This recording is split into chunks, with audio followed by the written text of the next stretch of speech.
നമ്മൾ ഉണ്ടാക്കുന്നത് ബീഫ് കറിയാണ്. ആദ്യം ഒരു പാത്രം അടുപ്പിലേക്ക് വെച്ച് ആ പാത്രത്തിലേക്ക് വെളിച്ചെണ്ണ ഒഴിച്ച് സവാള ഇട്ട് കൊടുക്കാം.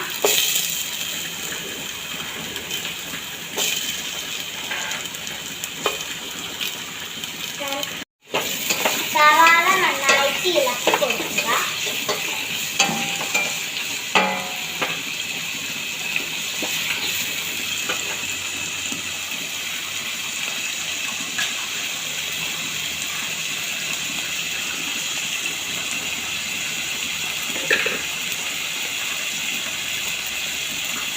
ആവശ്യത്തിനുള്ള ഉപ്പിട്ട് കൊടുക്കുക.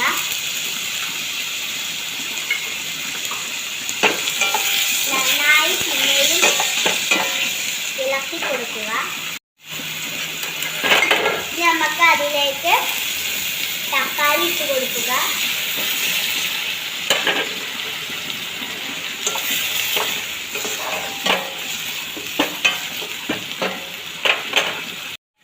ഇനി നമ്മൾ ഇതിലേക്ക് ചേർക്കാൻ പോകുന്ന മസാലപ്പൊടികളാണ് കേട്ടോ. ആദ്യം തന്നെ മഞ്ഞൾപ്പൊടി,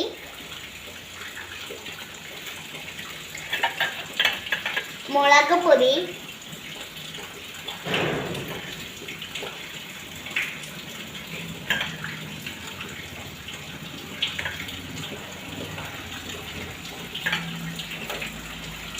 മല്ലിപ്പൊടി,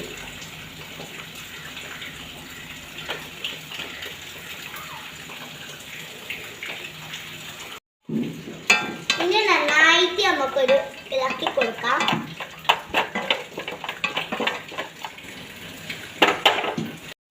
കുരുമുളക് ഇട്ട് കൊടുക്കാം.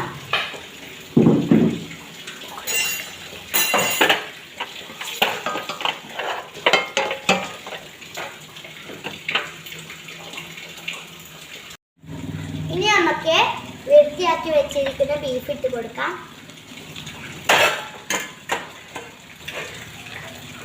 ഇനി നന്നായി ഇളക്കി കൊടുക്കാം. നന്നായിട്ട് ബീഫും മസാലയും യോജിച്ചിട്ടുണ്ട്. ഇനി അതിലേക്ക് ആവശ്യത്തിനുള്ള വെള്ളം ഒഴിച്ചു കൊടുക്കാം. നന്നായിട്ട് ഇളക്കി കൊടുക്കണം. ബീഫ് കറി തിളച്ചു വരുമ്പോൾ നമുക്ക് ബിരിയാണി പൊടി ചേർത്ത് കൊടുക്കാം.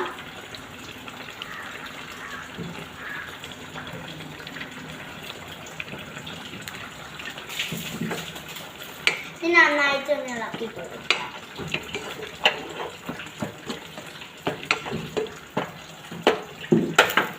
ഇനി നമുക്ക് മൂടി വെക്കാം.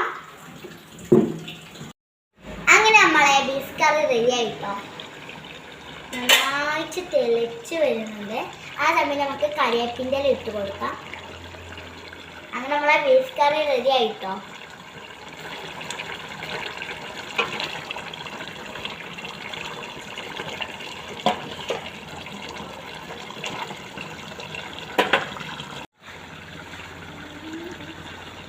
അങ്ങനെ നമ്മളെ ബീഫ് കറി റെഡിയായി. നല്ല ടേസ്റ്റോടുള്ള ബീഫ് കറി കേട്ടോ.